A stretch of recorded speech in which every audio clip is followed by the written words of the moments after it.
Magandang araw po mga kapanalig. Nandito naman po tayo upang pagnilayan ang mga salita ng Diyos at tayo po ay magkabayan. At ito po sa araw na ito, ang Ebanghelyo ay hango po sa Ebanghelyo ng San Lucas chapter 8 verse 17 na kung saan sinasabi po dito, "For nothing is hidden that will not be revealed, nor anything secret that will not be known and come to light."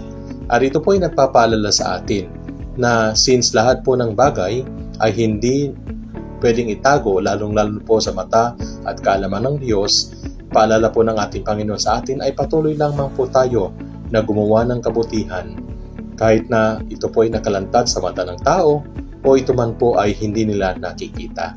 Dahil po ang mas mahalaga sa buhay po natin ay ang paghuhusga, ang pagkita, pagtingin ng ating Panginoon sa ating mga ginagawa. Hayaan nyo na lang po kung ano po ang sasabihin ng iba. Ang pinakamahalaga ay kung ano po ang sasabihin sa atin ng ating Panginoon. Dahil sa bandang huli, siya naman po talaga ang huhusga. Kaya para sa ating lahat, lalo na po sa pambansang pulisya, patuloy po sana tayong gumawa ng tama, mabuti at para sa kapakanan ng sambayan ng Pilipino.